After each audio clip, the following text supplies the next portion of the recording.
Bom dia para todos. É bom estar na casa de Deus. Eu acho que muita gente não... Hoje é o dia de perder no horário, né? Agora entramos no horário de verão. Eu, para dizer francamente, eu não gosto desse horário, mas é o nosso horário, né? Eles buscam economizar o uso de energia, mas está bem.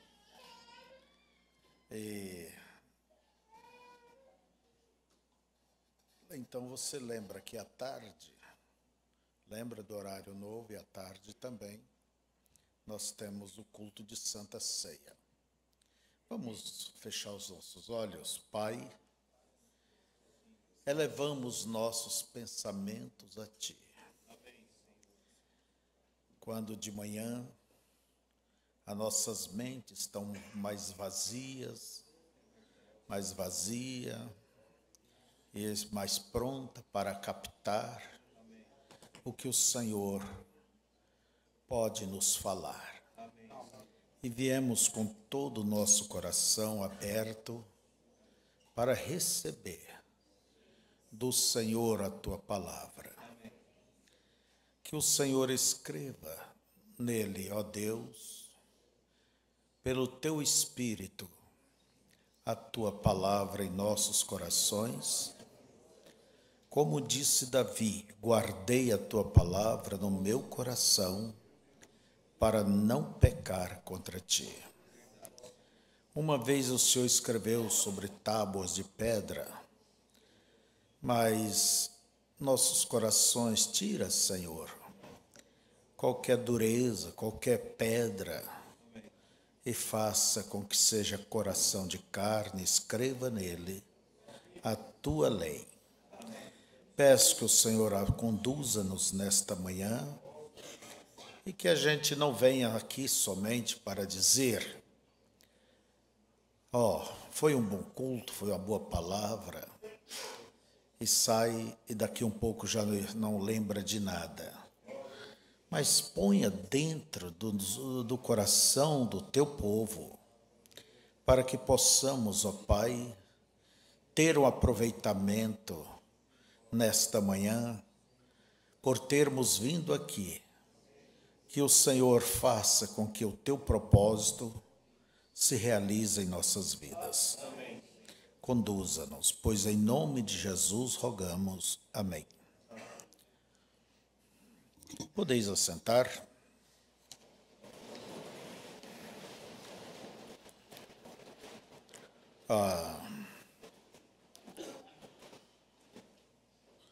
O fim de ano já vai chegando, né? Já estamos no mês de novembro. E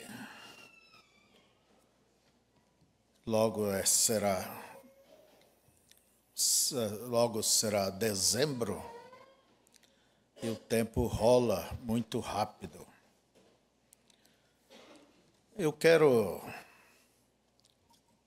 comentar algumas coisas aqui, mas tudo dentro do mesmo assunto que nós vamos nessa manhã ler.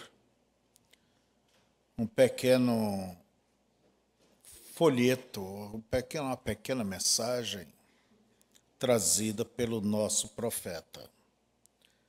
Apesar de não termos a data em que ela foi trazida, mas o tema dela é o 11º mandamento. Vocês sabem qual é o 11º mandamento? Irmã Lourdes, a senhora sabe? Qual é o 11º mandamento?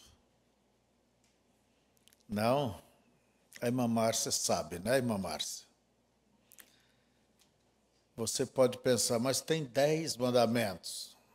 Diga lá, irmão Saul. Então eu vou dizer ele, um novo mandamento vos dou. Olha esse mandamento. É o novo mandamento. Quem falou isso? Jesus. Que vos ameis uns aos outros, assim como eu vos amei. Agora, se é um mandamento, é porque você pode cumprir, você pode se esforçar, você pode exercitar e chegar a cumprir esse mandamento. Se você procura odiar uma pessoa, você vai conseguir odiar. Você vai olhar de tal maneira para aquela pessoa, procurando falhas, e você vai cultivando isso no coração e chega a odiar. Da mesma forma também é as coisas de Deus.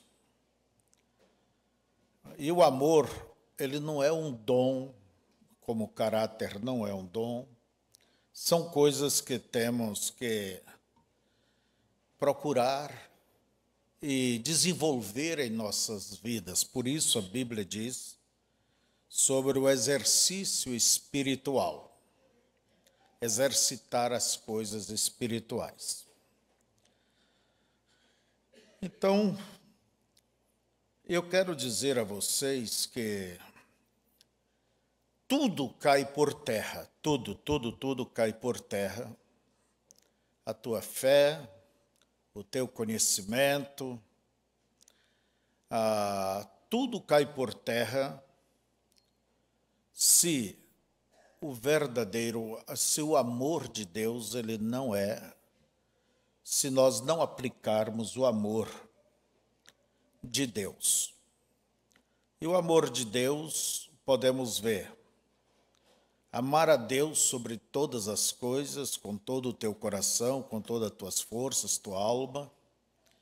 E o outro e ao teu próximo. E é impossível amar a Deus e não amar o próximo.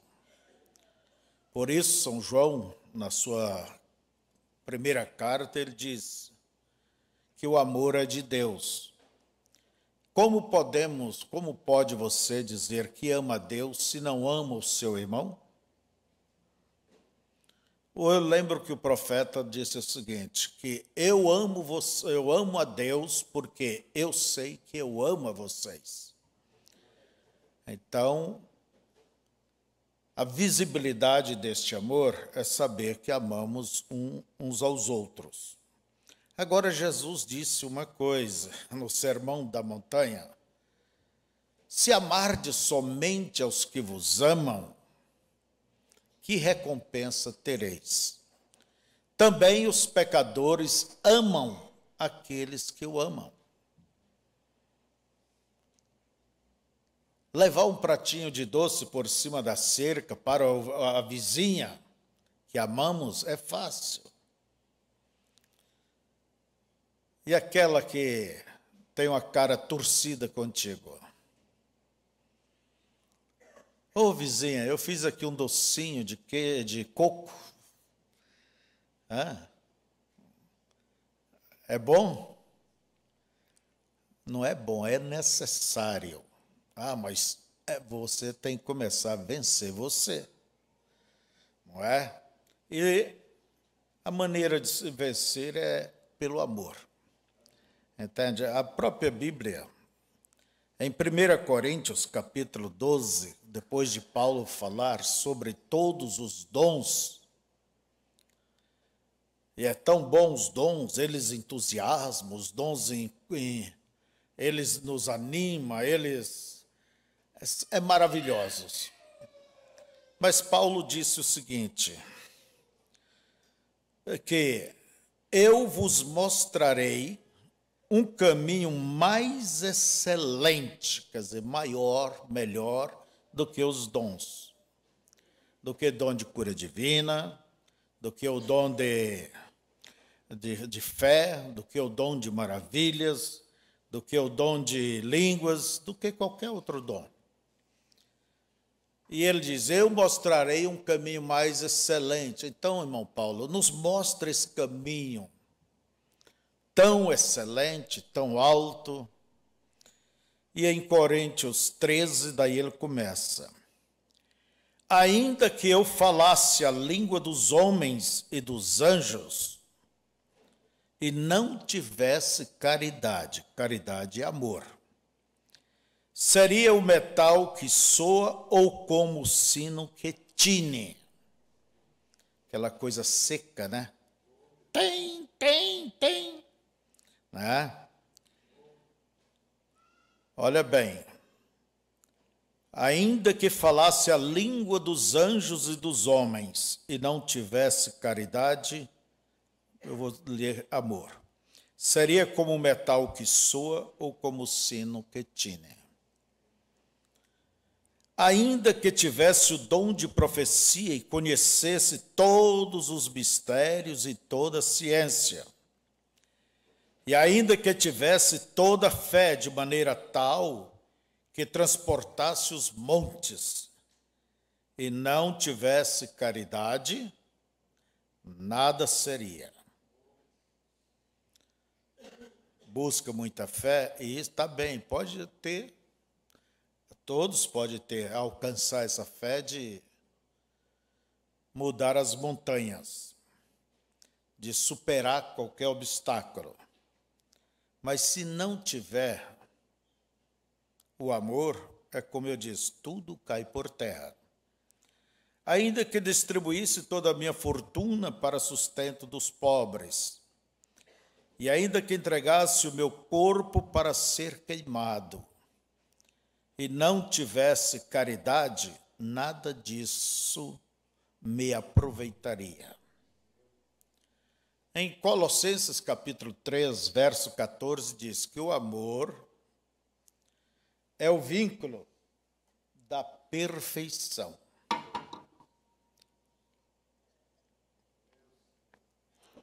O que é o vínculo? É a chave, é o caminho da perfeição. E a perfeição, sabemos que o perfeito é Deus. Então você pode olhar que essa é a maneira de se achegar a Deus, de agradar a Deus. Você nunca vai agradar a Deus com aquela vida cheia de regras como os fariseus, por melhor que pareça. Mas você vai agradar a Deus olhando através deste caminho. E lembre-se que a grande força da igreja primitiva, o que os conduziu à vitória, foi isto. E o que conduziu, vamos dizer, a grande força e a vitória que o nosso profeta ele obteve foi por este lado.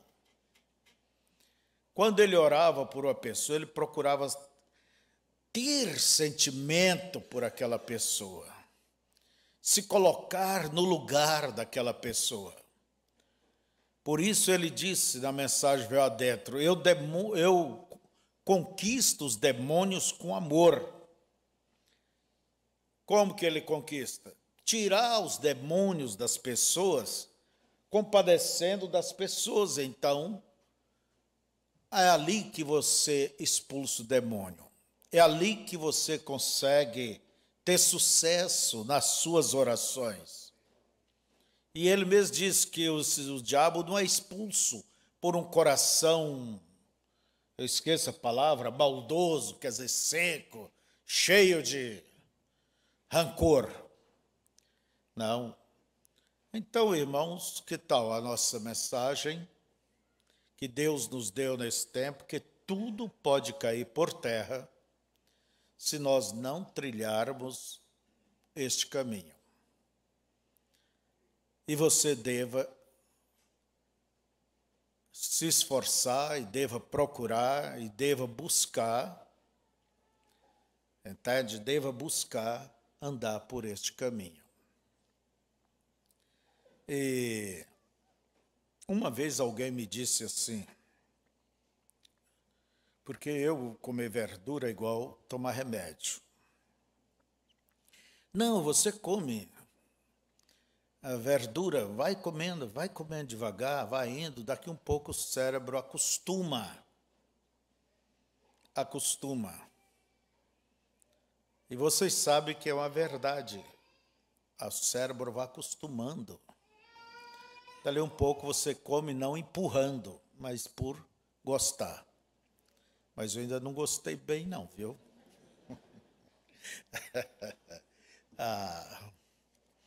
Então a grande força da igreja, a grande vitória, quando ela enfrentou aquele mundo pagão, religiões, pessoas, e os pagãos faziam suas grandes coisas diabólicas, e nós vemos que a igreja enfrentou e venceu aquele mundo de incredulidade, e as pessoas deixavam suas idolatrias, mas de que forma eles avançaram?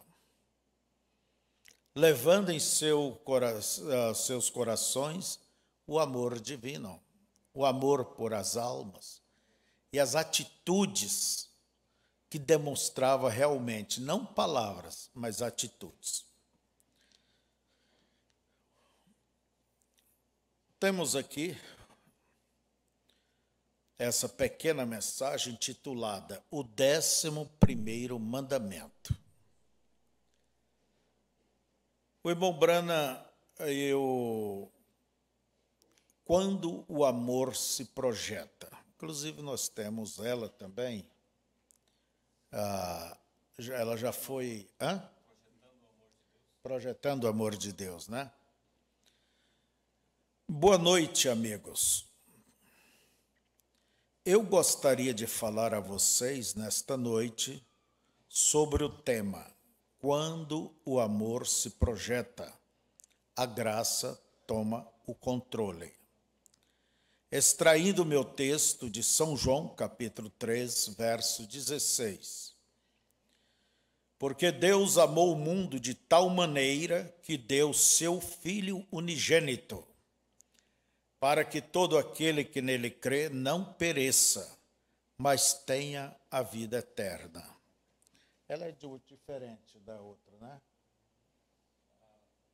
Essa aqui. É diferente. Essa escritura trata do amor. E sabemos que não há poder, ou ensino, ou regra que se sobreponha ao amor cristão de Deus. Olha o profeta dizendo. Sabemos que não há poder ou ensino, quer dizer, eu tenho um ensino certo, tá bom. Ou regra, eu tenho minha vida certinha, está bom. Mas, como eu disse, cai por terra se não tiver em seu coração, em sua vida, este amor de Deus. Não importa se eu tenha pregado por tantos anos e trabalhado, é uma das coisas que Deus olha. E quando se tem, ele se aplica. Você demonstra. Não há maneira de esconder. Não é em palavras. E Paulo diz, fala de um amor fingido. Não, não é uma coisa fingida, mas tem que ser real. Então, não há por que não se manifestar. Ninguém pode explicar o amor de Deus, embora muitos tenham tentado.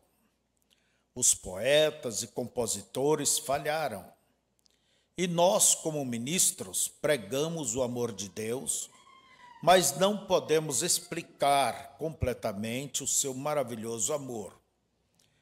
Um poeta escreveu sobre o amor de Deus assim: se todos os oceanos fossem tinta, e o céu fosse um pergaminho, e cada haste da terra fosse uma pena, e cada homem um escritor profissional, para descrever o amor de Deus nas alturas, se esvaziaria e se secaria o oceano.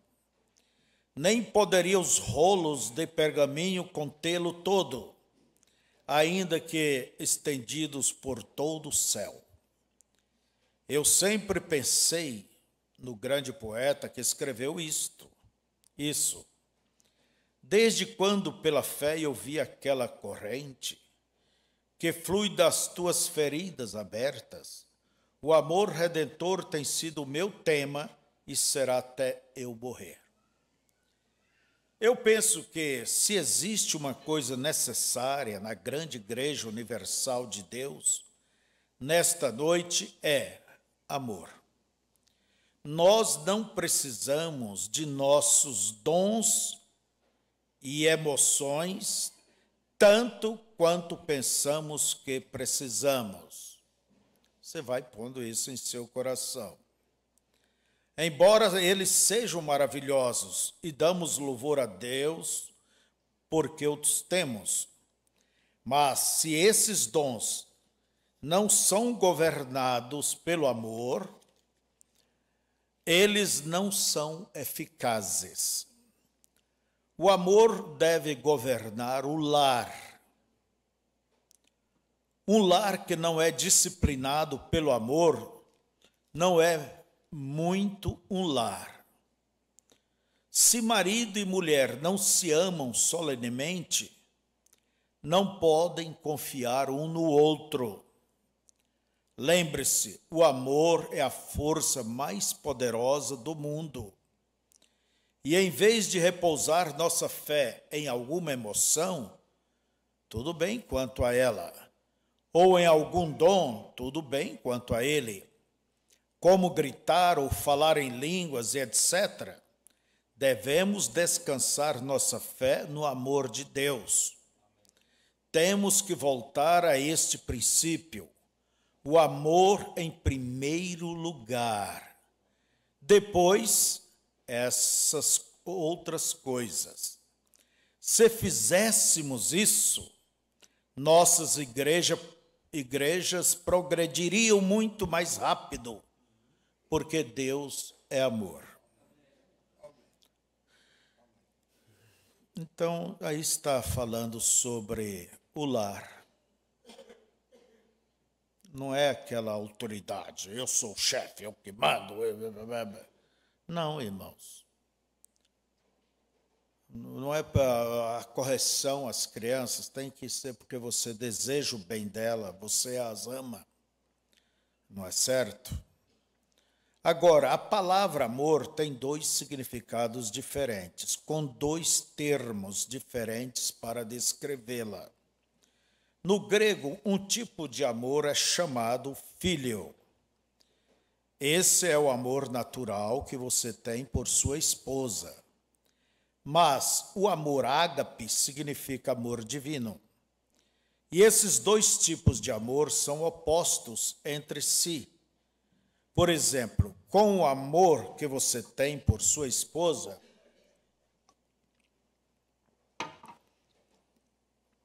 se um homem a insultasse, você o mataria no local. Isso seria amor filho. Mas com amor ágape, ou amor divino, você oraria pela alma perdida daquele homem. Essa é a diferença. Tenho quase certeza de que muitos de nós fomos enganados por ter amor filho, pensando que era amor ágape. O amor filho é intelectual, enquanto o amor ágape vem do coração.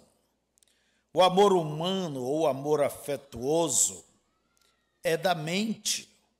O amor de Deus é do coração.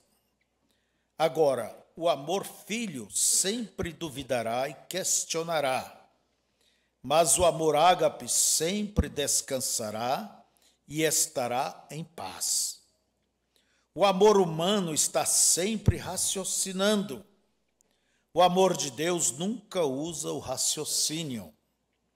O amor divino talvez esteja em sua confiança, e ele produz fé quando você realmente ama com o amor de Deus. Então, o amor, a fé vem pelo amor. Você ama Por isso que você não desconfia, você crê, entende? Você crê.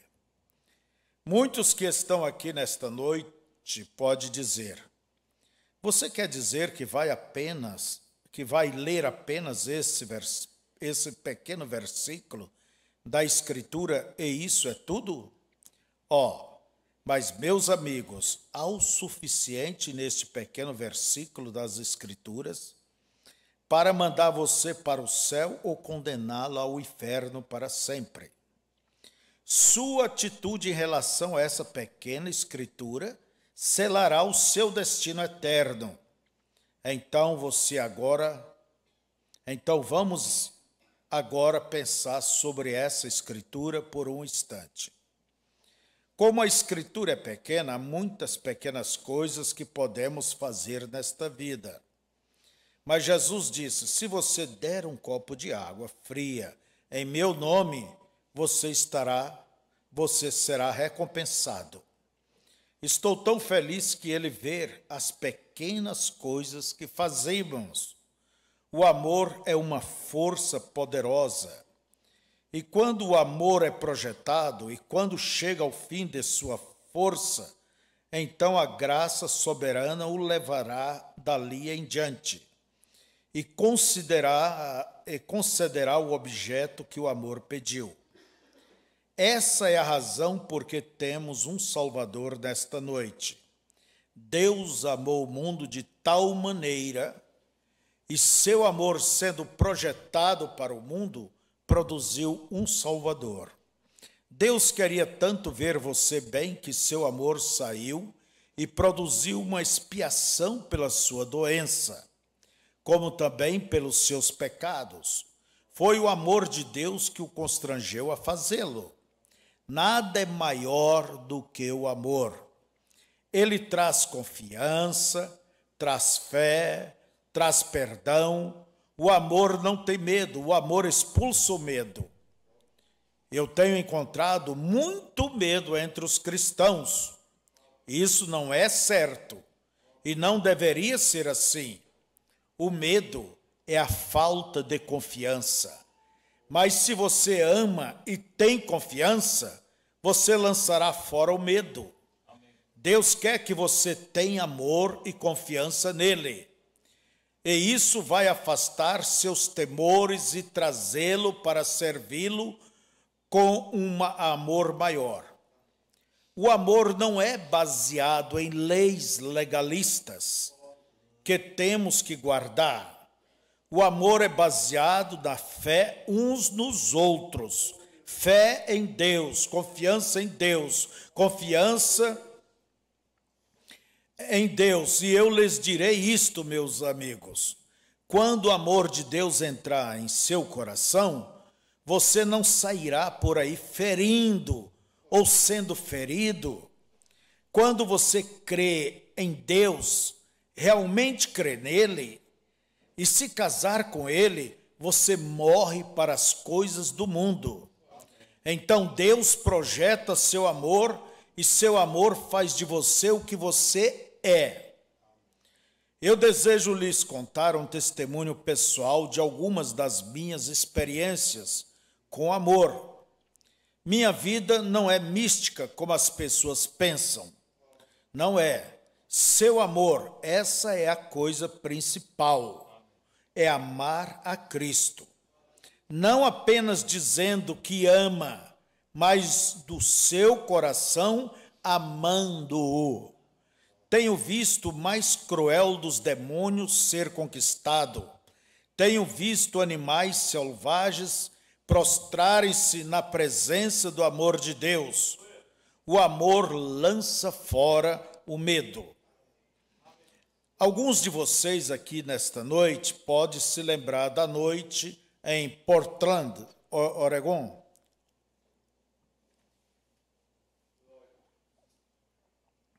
Quando aquele maníaco me encarou, cuspiu em mim e me amaldiçoou. Muitos pastores fugiram da plataforma, ficaram com medo dele. Houve aqueles que acharam que a lei deveria ser chamada. e pela força eles deveriam amarrá-lo e levá-lo para a prisão novamente. Em vez de odiar aquele homem, eu o amei. Eu pensei, esse pobre homem não quer me ferir. É o diabo nesse homem. Ele quer me ferir. Esse homem provavelmente tem uma família que ele ama, gosta de comer e se associar e ser um cidadão. Mas é o diabo nele que está fazendo isso. Eu pensei, esse pobre irmão, ele chegou perto de mim e disse, eu vou te mostrar se você é um homem de Deus ou não. Bem, eu não disse nada, apenas olhei para ele. Tudo estava quieto, então o homem disse, você é serpente rastejante. Eu não disse nada, mas lembre-se disso, eu não estava com medo, pois fiquei ali com o amor de Deus e o enfrentei. Então, quando ele levantou o punho para me atingir, eu disse, Satanás, saia desse homem. E ele se virou e caiu prostrado aos meus pés, prendendo-os no chão. Não tenha medo, meus amigos. Ao invés disso, tenham amor. Agora recordem, o diabo fará com que você prove cada palmo de terreno que você reivindica. Por isso eu digo, todo pregador ele é provado dentro daquilo que ele prega. Você é provado dentro daquilo que você reivindica, confessa, crê. Você vai ter oportunidade de demonstrar se isso é verdadeiro ou não. Mas recorde, o diabo fará com que você prove cada palmo de terreno que você reivindica. Mas se você ama a Deus, não resta mais medo. E você pode se firmar naquilo que você crê e não ser derrotado. Lembro-me disso. Quando no México, no ano passado, foi comunicado que não conseguiríamos lugar para acomodar a multidão. De modo que todas as pessoas que vieram às reuniões tiveram que se reunir em campo aberto. Não havia cadeiras para sentar. Eles se apoiavam uns nos outros para ouvir a palavra de Deus. Jovens e velhos juntos, e os muito cansados que tinham talvez caminhado o dia todo para chegar à reunião, ao vê-los em pé ali, no frio, eu pensei, como eles devem amar o Senhor. No dia do julgamento, como eles se colocarão contra os sistemas chamados membros de igreja que não lotam sequer a porta de uma reunião assim. Quando a reunião estava para encerrar em uma noite, a chuva começou a cair muito forte e estávamos todos encharcados, quando um grande distúrbio começou a acontecer na multidão. Meu filho Billy Paul veio até mim e disse, papai, há uma pequena mãe em meio da multidão. O bebê dela está morto e ela está forçando a passagem entre os guardas e gritando tanto para chegar até o Senhor que nenhum de nós pode segurá-la. Eu disse, peça ao irmão Moore para orar por ela. E assim o irmão Moore dirigiu-se até a pequena mulher mexicana na audiência que, a essa altura, já havia chegado à frente. Quando ele foi à sua direção, eu vi em uma visão um bebê se levantando. A pequena mãe estava olhando para mim e gritando, Padre, Padre. Eu disse, traga o bebezinho aqui. Notei que ele estava imóvel sob um cobertor encharcado pela chuva. Ela me contou que ele havia morrido horas antes, mas ela não o abandonaria aos médicos ou à funerária, mas o trouxe para mim para receber a oração. Coloquei minhas mãos sobre o bebê e fiz uma oração simples a Deus. E Deus é minha testemunha. Aquele bebezinho deu um grito agudo e começou a chutar o mais forte que pôde. Aquilo alarmou todo o México. Um amor de mãe se projetando. A graça de Deus tomando o controle. Amém. Na noite seguinte, trouxeram-me um homem de rosto enrugado, bem idoso, e suas roupas estavam velhas e rasgadas. Enquanto ele estava diante de mim, ele pegou um rosário e começou a rezar. Eu disse: guarde isto, meu irmão, você não precisa disso agora. Oh, como eu amei aquele velho e senti tanto por ele. Então eu vi seus pés pobres, sem sapatos, e suas calças tão esfarrapadas. Com tudo isso, contra o homem, eu simplesmente não podia acreditar que a natureza também seria contra ele. Mas ele era completamente cego. Olhando, meu coração deu lugar a uma grande onda de amor e compaixão, e eu clamei a Deus: Jesus, por favor, tenha misericórdia deste velho pai cego. Tu o ajudarás, Pai? E ouvi o homem gritar: glória a Deus! E sua visão completa voltou. O que foi isto? Foi entrando em comunhão com seu sofrimento. Você deve fazer isso. Se alguma vez eu tive sucesso em orar por uma pessoa, foi quando eu pude entrar em comunhão com ela, sentir sua enfermidade, sentir sua condição. Então algo vem, algo em você desce, além da razão, e ora a oração da fé pelos enfermos. Você tem que sentir pela pessoa. Você tem que se compadecer dela. Você tem que estar com ela antes que você possa ajudá-la. Então você entra em uma espécie de profundidade.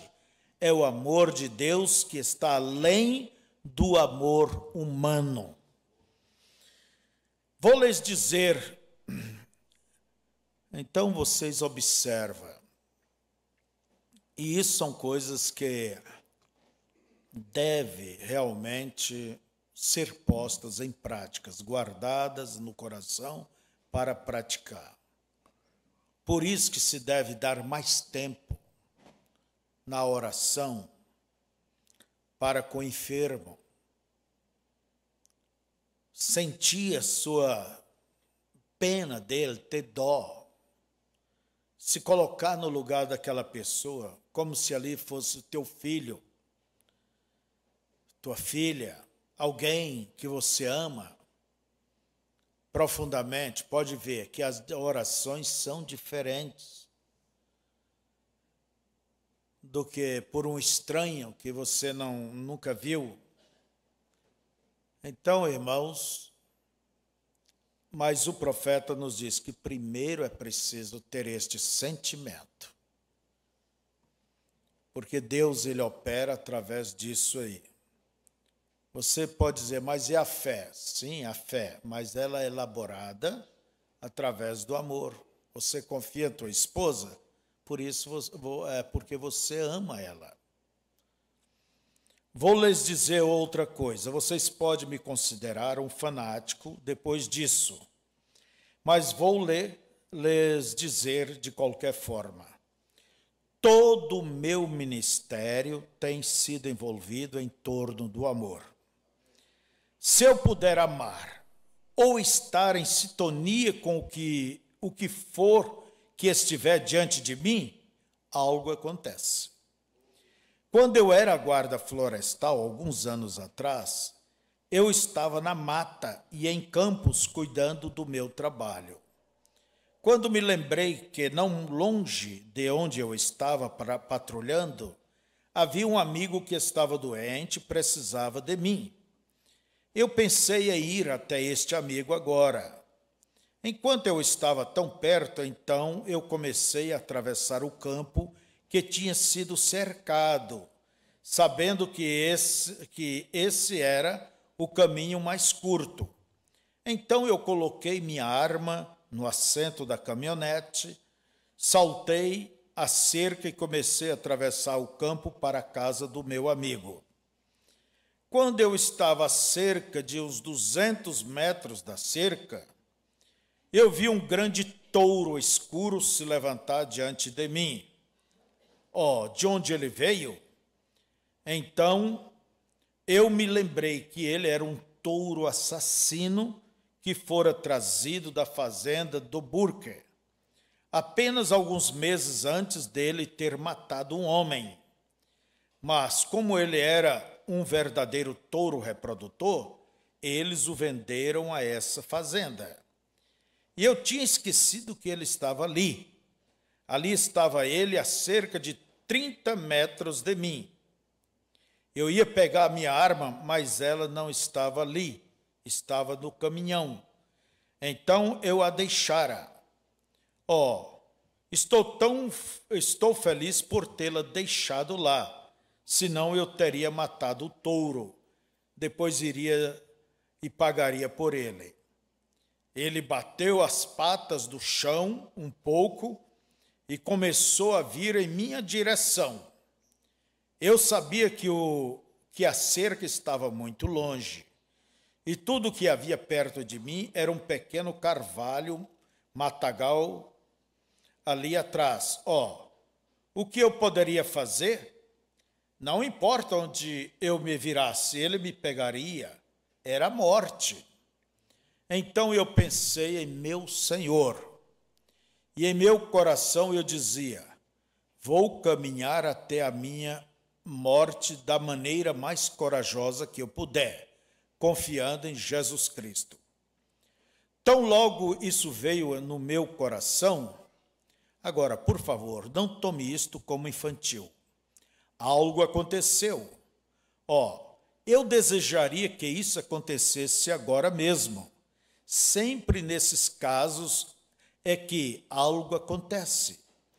E em vez de odiar aquele touro, eu me compadeci dele, amei-o e não tive mais medo daquele animal do que de estar aqui com meus irmãos. Todo medo se foi e eu pensei: pobre criatura, estou em seu território, você é um animal e não sabe distinguir nada, você não sabe proteger seus direitos. Então eu disse em voz alta para o touro estas palavras: criatura de Deus, eu sou um servo de Deus e estou indo orar pelo meu irmão doente. Eu sinto muito por tê-lo incomodado, mas no nome de Jesus, deite-se. Com isso, ele esfregou os cascos na terra e parou. Eu fiquei ali tão calmo quanto estou agora. Aquele grande touro assassino havia parado seu iminente ataque para me matar. E apenas 1,5 metros de mim. Ele estava tão desorientado que olhou para um lado e para o outro, então se virou e foi por ali e se deitou. E eu passei a menos de 1,5 metros dele, e ele não mais se moveu. Quando o amor é posto à prova, ele derrotará cada inimigo e cada tormento que existe na terra. O Deus que fechou a boca dos leões na cova ainda vive hoje, meu irmão.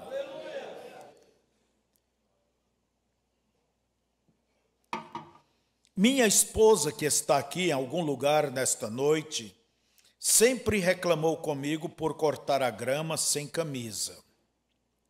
Eu tenho cerca de meio acre, uns 2.000 metros quadrados, de grama onde eu moro. muito gramado na frente da casa, bem como no fundo. Enquanto aparava, eu sentia muito calor sob o sol forte, então eu tirei a camisa enquanto estava no quintal e aparava a grama tão rapidamente quanto podia.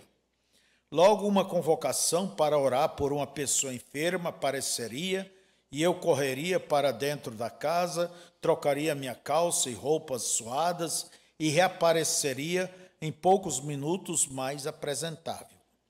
Bem, isso continuaria assim até o gramado da frente crescer, antes que eu terminasse o gramado dos fundos, pois eu conseguia dar apenas algumas rodadas por dia. Numa tarde quente, eu estava no quintal e não havia ninguém para me ver. Então eu tirei a camisa e trabalhei arduamente, bem rápido. Eu tinha esquecido que no canto da cerca havia um ninho de vespas. E eu bati o cortador naquele ninho, e amigos, Deus é meu juiz. Em um instante, eu estava todo coberto de vespas. Agora, você sabe quão perigoso é o ferrão de uma vespa. Pode te matar, e eu estava ali sem camisa, então algo aconteceu. O amor. É o que é isso. Em vez de odiar aquelas vespas, pensei, pobres criaturinhas de Deus, não tenho nada contra vocês. Essa é a casa de vocês e eu as incomodei.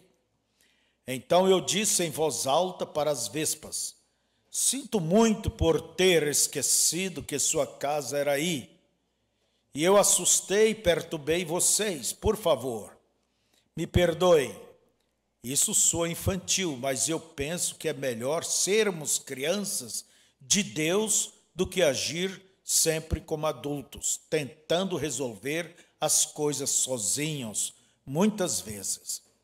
As vespas me cobriram todo, mas eu não estava com medo delas e disse, pequenas criaturas, voltem para o seu ninho, não vou mais fazer mal a vocês. E como Deus vive, essas vespas giraram ao meu redor 3 ou 4 vezes e voltaram direto para o ninho. Foi amor, o poder do amor, meus amigos. Outra vez que o amor apareceu me mover com a natureza foi o seguinte, no verão passado, eu estava sentado na varanda com meus bons amigos, Léo e Jenny, ensinando-lhes a palavra de Deus. Nós estávamos em uma profunda lição sobre o assunto, o amor de uma mãe. Naquela manhã, o jornal publicou a história de uma linda jovem negra que tinha tido um filho ilegítimo e o levara até a ponte sobre o rio Ohio e o jogara na água envolta em um cobertor. O taxista comunicou às autoridades e elas investigaram e descobriram. Nós estávamos discutindo essa questão de como a mulher certamente não tinha amor. Ela era uma fêmea que deu à luz uma criança, mas ela certamente não era uma mãe. Logo vimos uma gambá vindo para minha garagem. Ela passou por outros jardins que não tinham cercas e veio até o meu aqui, que era todo cercado, e como se soubesse o seu caminho, pois ela não tentou se arrastar para baixo da cerca. Ela chegou à entrada da garagem, entrou e seguiu na direção da minha varanda na frente. Eu disse aos rapazes, ela deve estar com raiva, doença, ou algo assim, porque os gambás só se movimentam à noite. Eles não conseguem enxergar bem durante o dia. Nós descemos um pouco para encontrá-la. Peguei um rastelo que o irmão Udes havia deixado lá no dia anterior e coloquei sobre ela com cuidado. Em vez de fingir estar dormindo, como deveria ter feito, ela começou a roer o rastelo. Isso me surpreendeu porque, ao menor sinal de perigo, eles sempre fingirão estar dormindo ou mortos. Essa é a origem da expressão. Eu a virei de costa e descobri que ela estava gravemente ferida. Ela tinha uma perna quebrada e um lado da cabeça tinha sido esmagado e estava cheio de sangue seco. As moscas haviam pousado na ferida, causando a formação de larvas, e cheirava a carne podre e fétida, ficando seriamente infectada. Enquanto ela estava deitada de costas por alguns instantes, sua bolsa na qual carregava seus bebês se abriu devido à fraqueza. Seus músculos estavam tão cansados e enfraquecidos que ela não mais conseguia manter a bolsa fechada. 9 pequenos bebês estavam ali e ela os amamentava. Você pode pensar em uma coisa dessas? Com o meu último fôlego e força, com o seu último fôlego e força, ela amamentava seus bebês e tentava protegê-los. Eu disse ao Léo e Gênesis: olhe, rapazes, aqui está uma mãe verdadeira. Ela está usando o seu último fôlego para lutar por seus bebês. Enquanto aquela mulher de cor jogou o dela no rio. Aqui está um autêntico e verdadeiro amor de uma mãe por seus filhos. Meu coração foi tocado. Só então ela tentou se levantar de novo. Então eu a deixei e ela começou a seguir em direção à minha casa, enquanto ficamos observando-a. Aquela gambá foi direto para os degraus da frente da minha casa e desmaiou. Ela não deu outro passo. Nós andamos até ela e naquele momento o irmão e a irmã Udes apareceram.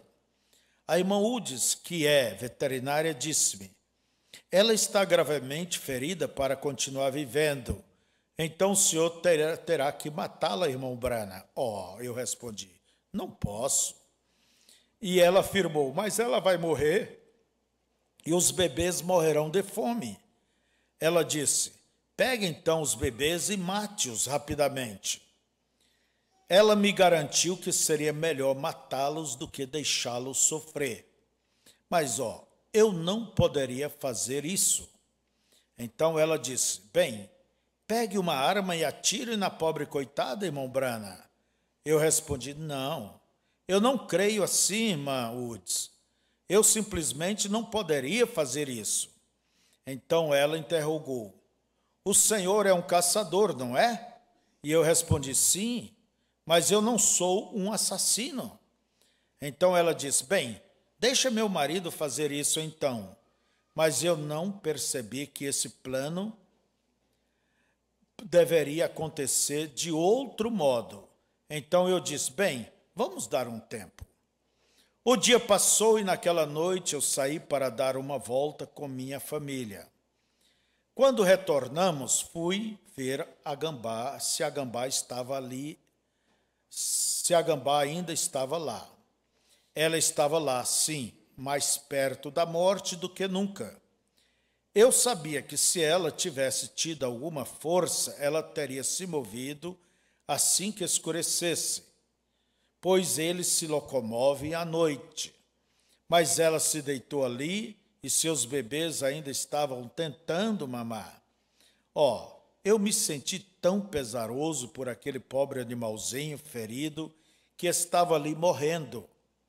Cedo, na manhã seguinte, minha filha Rebeca se aproximou de mim.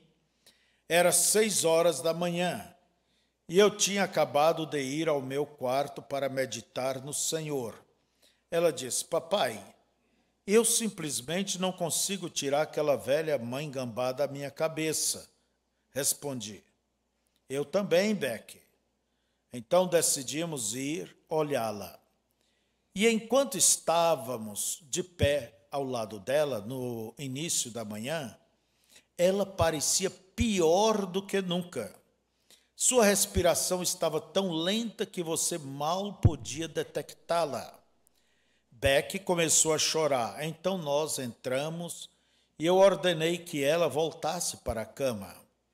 Voltei para o quarto de oração e me assentei e pensei: ó Deus, como aquela pobre mãe Gambá deve estar sofrendo, como ela deve amar aqueles bebês.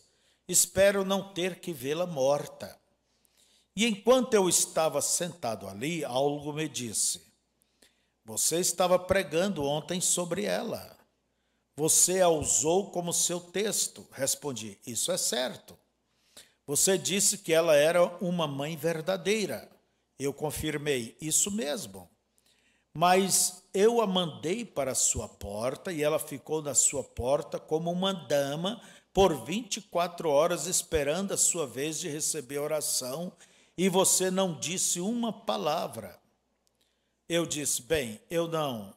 Eu interroguei: com quem estou falando? Estou falando comigo mesmo?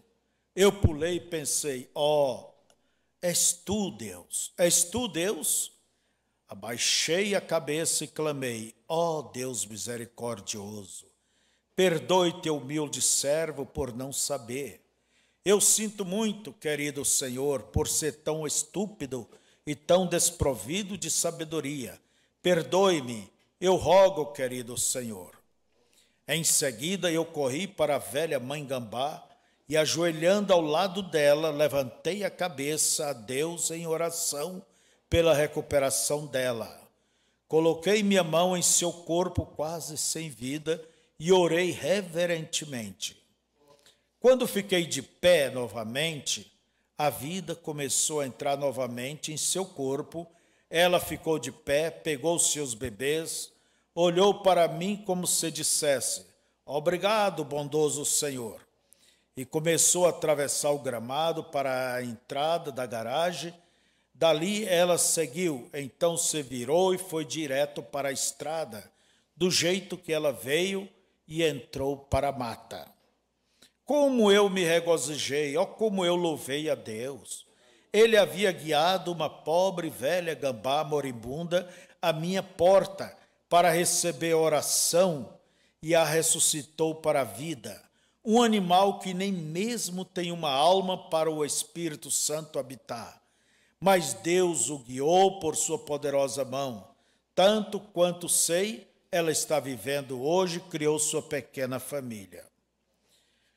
Se Deus, pelo seu Espírito Santo, pôde guiar uma pobre Gambá irracional para receber oração, a fim de que sua vida fosse poupada, quanto mais vale você do que uma Gambá? Vocês não vieram aqui hoje à noite para receber oração, meus queridos irmãos? Certamente, se Deus pôde levantar uma Gambá, Ele poderá te levantar. Vamos olhar para Ele com todo o nosso coração. Você que está deitado aqui doente, você não sabe que o Rei dos Reis está cuidando de você? Não se preocupe, não tenha medo. Você pode dizer: mas eu sou tão insignificante para Deus. Mas eu digo isso: você é filho dele, Deus te quer. Ele te ama. Ele te amou tanto quanto seu amor, tanto que seu amor foi projetado. A graça soberana tomou o controle e enviou um Salvador para te redimir para si mesmo. Neste Salvador ele foi ferido por nossas transgressões, porque ele te amou. Deus viu as aflições do seu povo e pelas suas pisaduras você foi sarado. A graça de Deus fazendo um caminho, porque o seu amor o requereu. E quando o seu amor projetou os seus sentimentos, Cristo saiu para tomar o seu lugar. Isso exigiu algo para tomar o lugar. Somente o seu amor saiu por você e a graça proveu um sacrifício para você. Agora você é apenas convidado a crer, para que todo aquele que nele crê não pereça, mas tenha vida eterna. Espero que você capte a visão. O amor é um dos maiores instrumentos na economia de Deus. Deus é amor. A Bíblia diz que Ele é amor. E quando você se torna um de seus filhos, você se torna parte desse amor, uma parte da economia de Deus. Você se torna um súdito do seu domínio. Quando você faz isso, você se torna um filho ou filha de Deus. E ele disse que ele lhe daria a vida eterna. Agora, a palavra usada para a vida eterna no grego é zoe, que significa a vida de Deus. Então, o amor de Deus projetado para você faz de você uma parte dele depois de sua conversão. Então, você se torna uma criança que é nascida de ou vem de, o que te coloca em um relacionamento com Deus, tanto que você é agora um filho ou uma filha. Deus, o Criador, criou todas as coisas pelo seu poder através de sua palavra falada. E tudo que é a palavra de Deus, e tudo que é a palavra de Deus manifestada. O mundo inteiro foi feito por ele, e como erramos quando tentamos ignorar a palavra de Deus e tentamos limitar o poder de Deus pela nossa própria imaginação. A própria terra que estamos hoje é unicamente a palavra de Deus manifestada. Deus fez o mundo por sua palavra falada. Oh, que coisa! Porque você veio aqui esta noite para receber oração? Onde está a sua alma diante de Deus? É a minha pergunta. Vamos inclinar as cabeças agora e falar com Ele. E lembre-se, queridos amigos, se essa fosse a última mensagem que eu já preguei, minha palavra é verdade. Porque a Bíblia diz que é a verdade. O Espírito Santo operando em meu ministério prova que isso é a verdade e o mundo científico sabe que é a verdade, porque isso foi até mesmo fotografado. Creiam e vejam Deus trabalhar em vocês, porque eu creio que a luz que está presente agora, enquanto eu oro por vocês, é a mesma que foi fotografada na reunião em Houston, Texas. Eu também creio diante de Deus, meu Criador e Salvador, que ela é a mesma coluna de luz que guiou os filhos de Israel com Moisés, como seu líder. Eu creio que a coluna de fogo que está aqui agora e revelará o segredo dos corações dos homens aqui nesta noite. É a mesma coluna de fogo que desceu e se fez carne e habitou entre nós na forma do Filho de Deus, Jesus Cristo. Jesus disse: eu vim de Deus e volto para Deus. E eu creio que quando ele voltou para Deus, ele retornou na forma dessa luz, a mesma forma na qual ele apareceu a Moisés e aos outros profetas em toda a Bíblia. Creio que ela é a mesma luz que Paulo viu na estrada de Damasco, embora os que estavam com ele não tenham visto nada. Eu creio que a luz que está aqui ao meu lado agora é a mesma que tirou Pedro da prisão. Ele está aqui agora mesmo respondendo a oração de uma pequena mulher sentada bem aqui. Ela é uma mulher de cabelos negros que está sofrendo com um problema nervoso. O homem sentado ao lado dela está sofrendo com problema nas costas. Vocês são marido e mulher. Levante as mãos se isso for verdade. Eu não te conheço e nunca te vi, mas o Senhor Jesus Cristo te fez ficar bem. Vocês dois estão curados. Amém. Eu vejo a luz agora ir em direção ao homem que tem problemas na vesícula biliar. Senhor, seu nome é Clarence e você vem de um lugar chamado Grand Prairie. Isso é certo, não é? Bem, seu problema na vesícula biliar acabou, Senhor. Você pode ir para casa e ficar bem. Amém. Você diz, irmão Breno, o Senhor chamou o nome desse homem? Irmão Breno, você chamou o nome desse homem. Jesus Cristo, quando esteve aqui em um corpo de carne, não revelou a Simão o seu nome, que seu nome era Simão e que o nome do seu pai era Jonas e que ele seria chamado Pedro dali em diante? Correto. Ele ainda é o mesmo. Amém. A coluna de fogo está agora sobre uma mulher que sofre de pressão alta. Seu nome é Senhora Fisherbrook e você é desta cidade. Você mora em uma rua chamada 125 e o número de sua casa é 13104.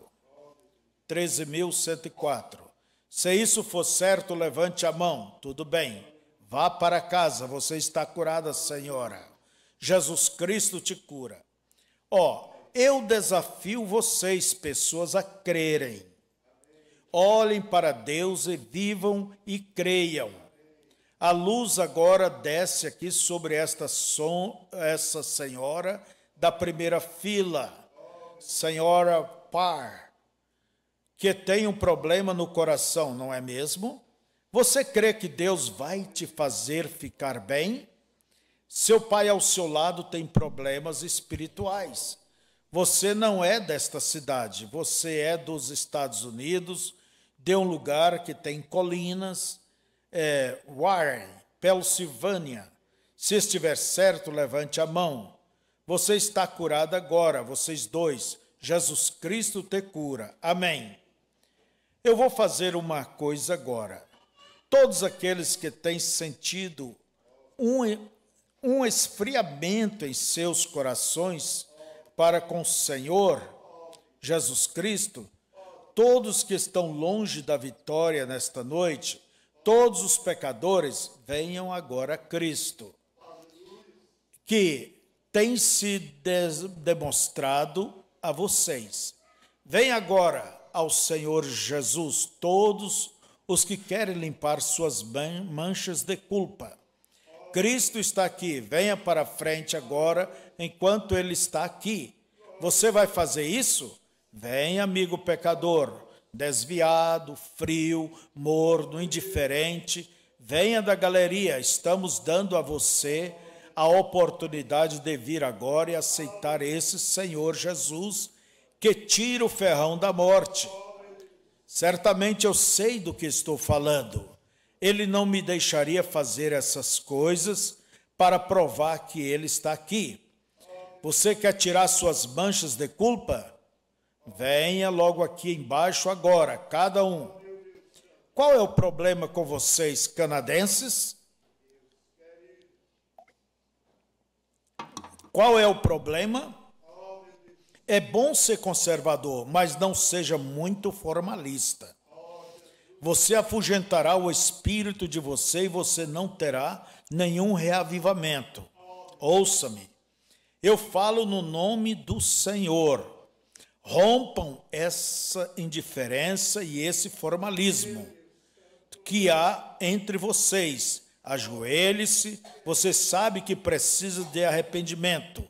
Eu falo em nome de Jesus Cristo. Se você quer ter um reavivamento, aqueça seu coração para Deus. Eu sou um servo de Deus, um profeta de Deus, e há aqueles entre vocês aqui esta noite que precisam vir ao altar. É melhor você se acertar com Deus, porque a hora está chegando, quando você vai gritar para encontrar isso e não encontrará. Isso é, assim diz o Senhor. Isso é Deus falando. Venha ao altar, você que é indiferente, que vergonha para você. Quando o Espírito Santo vem e faz coisas que Ele está fazendo bem no meio de vocês, e você se assenta aqui como se estivesse quase morrendo, congelado. Saiam dos seus lugares, venham ao altar. Arrependa-se ou perecerão. Eu não sei porque estou falando isso, mas algo está me dizendo para falar. Estou te dando um aviso, pode ser o último também. Arrependam-se. Não importa o que a igreja de vocês, não importa a que igreja vocês pertençam, se vocês não estão arrependidos e o amor de Deus não está em seus corações, vocês são pecadores do caminho para o inferno. Isso é assim, diz o Senhor. O mesmo Deus que discerne os espíritos aqui e lhes diz sua condição, está falando agora. Eu falo em nome de Jesus Cristo. Corra até o altar, chegue ao arrependimento rapidamente, antes que Deus vire a página sobre você e você esteja condenado para sempre. Isso é assim, diz o Espírito Santo. Isso está no meio de nós agora. É duro, mas é Ele. Eu só posso falar isso. Deus sabe que eu não diria essas coisas de mim mesmo por nada. Algo me agarrou e disse para dizer isso. Eu apenas obedeço a Deus. Enquanto cantamos mais um verso de há uma fonte cheia de sangue, é melhor você vir. Como esse país precisa de um quebrantamento. Você tem que ter um quebrantamento antes que você possa ser moldado novamente. Você tem ido à igreja há tanto tempo que ficou cheio de musgo e endurecido quanto a isto. Você precisa de um arrependimento. Você precisa de uma experiência à moda antiga do amor de Deus em seu coração.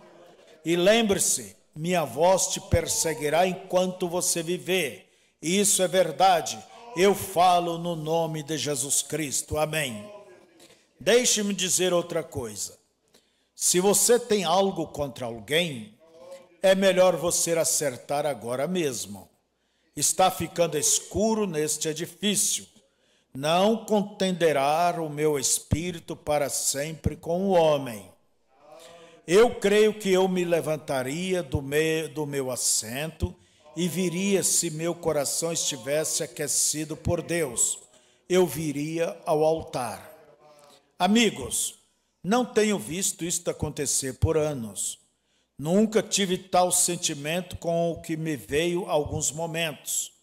Quando eu vi algo como que uma escuridão agitando pelo edifício, algo me atingiu. E essas não foram minhas palavras, nem minha vontade de dizer estas palavras. Deus sabe que é a verdade. Há algo errado, lembre-se disto. Ouça, amigos, eu não sou um comprometedor, nem um tipo de pessoa sem personalidade. Eu falo a verdade e Deus confirma que eu falo a verdade. Você fica tão igrejeiro que deixa Cristo fora. Fico tão feliz em ver suas convicções e este altar cheio de corações honestos mostra que Deus está se movendo. Agora, todos nós juntos vamos orar e invocar o nome do Senhor enquanto Ele nos ouve. Deus dará a Edmonton, a cidade, um reavivamento se vocês obedecerem. Venham, vamos clamar a Deus. E lembre-se disso. Precisamos de um reavivamento e o sangue de vocês não estará sobre mim no dia do juízo. Eu falo no nome de Jesus. Vocês gostariam de ver outra noite de Pentecostes? É com vocês. O doador do Pentecostes está aqui. O Espírito Santo, ore, clame a Deus. O eterno Deus, eterno Deus, eu venho em nome de Jesus Cristo agora. Eu venho em nome de Jesus Cristo agora. O diabo foi repreendido, a doença foi curada, o evangelho foi pregado e o poder de Deus lançou fora todo o poder demoníaco do edifício. Senhor, derrube cada muro de separação, derrube o denominacionalismo, destrua ideias desse tipo e permita que o Espírito Santo venha agora a todos os corações como um vento veemente e impetuoso. Encha essa grande audiência aqui com o poder esclarecedor do Espírito Santo. Coloca uma chama de fogo em cada coração. Ó Deus eterno, que conhece os corações dos homens, que se revela como uma labareda de fogo, perdoe todo o pecado, tire as ofensas e torne essas pessoas puras e brancas. Conceda isto, Senhor. Bendito seja o nome do Senhor. Levante-se, vamos levantar. Levante suas mãos. Louvem a Deus. Louve a Deus. Peça a Deus pela presença dele no seu coração, que o amor seja a força que te move, que ele tire toda dureza, toda frieza, todo endurecimento, tudo que não ajuda você.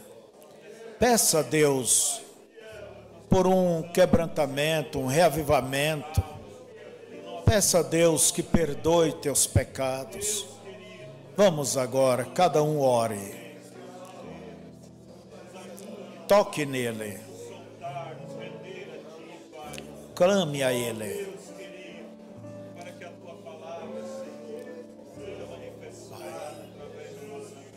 Tu és amor. Dá-nos, Senhor, o entendimento, a compreensão, a visão espiritual. Que o Senhor possa nos dominar.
Aleluias. Pai querido, Tu conheces, Senhor, a necessidade de cada criança, de cada moço, moça, de cada família, de cada um de nós, Senhor. Queremos Te agradecer pelo Senhor ter nos falado nesta manhã. Ó Deus, agora ponha os nossos pés e coração neste caminho, Senhor, porque Ele é o vínculo, a chave para a perfeição. Tire todas as diferenças, tire todo rancor, toda dificuldade. Ó Deus, como o Senhor tem perdoado, que cada um aprenda a perdoar também. Como disse o Senhor na oração do Pai Nosso, se não perdoardes, também o vosso Pai não vos perdoará.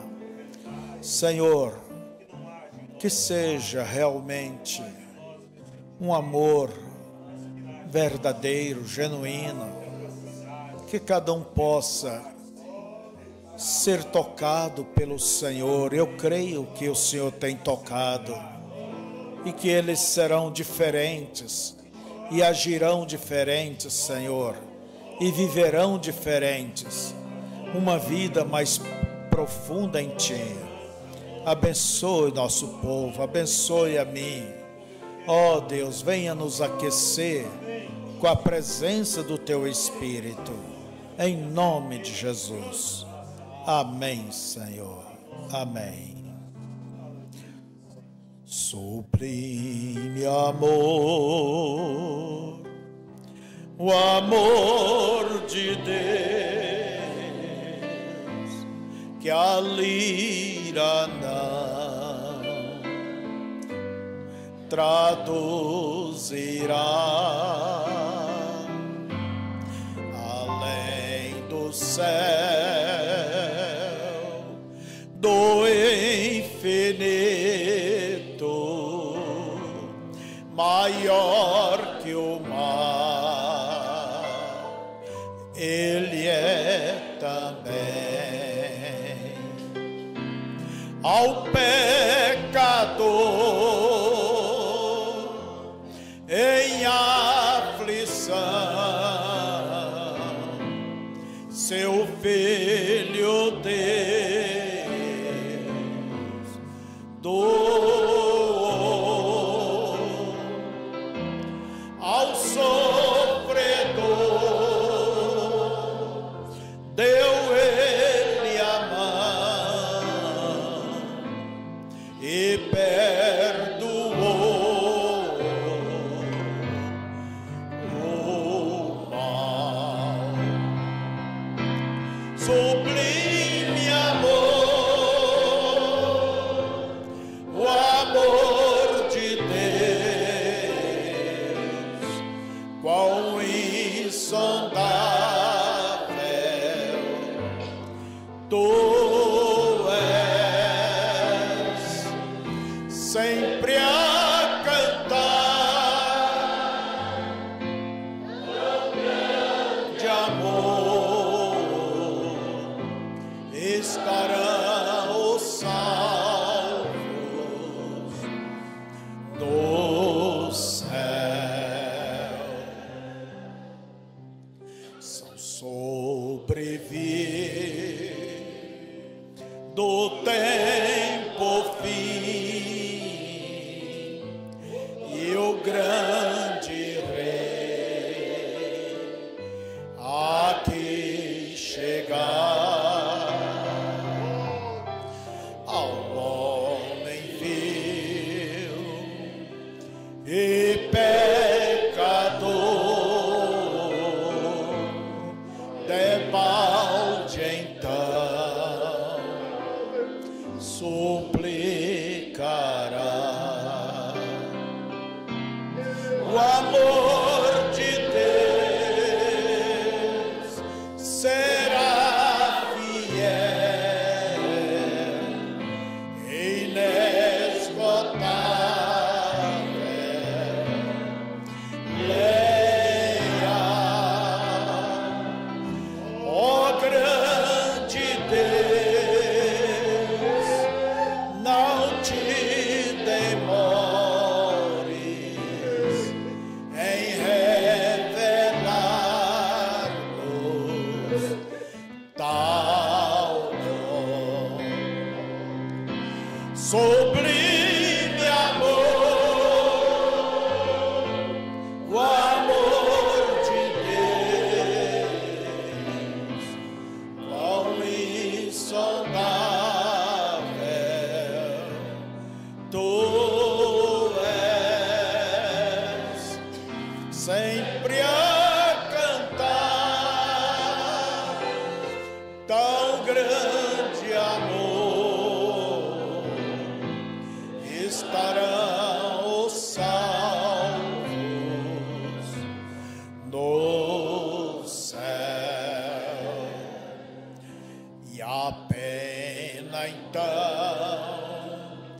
sempre a correr, o amor de Deus a descrever, o descrever tão grande amor ao mar daria o fim. Mas onde, pois,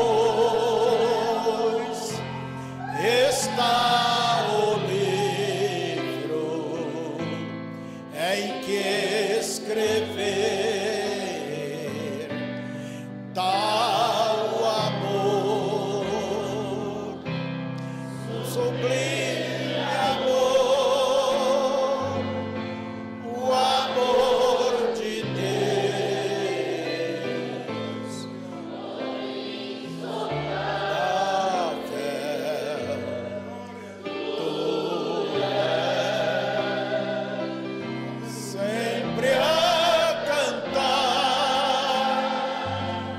tão grande amor, estarão os salvos no céu. Levante vossas mãos, diga comigo, fala: Senhor, eu te amo. Senhor, eu te quero tanto, que o Senhor possa tomar a minha vida, habitar em mim e me fazer sentir o que tu és. Eu quero sentir o teu amor. Eu quero exalar o teu amor. Viva em mim, Senhor. Abençoa-me a cada dia, minha família, meus irmãos. Abençoe o nosso pastor. Ajuda-o, Senhor, para que ele possa nos conduzir a Ti. Em nome de Jesus eu peço e te agradeço. Muito obrigado por tudo. Amém.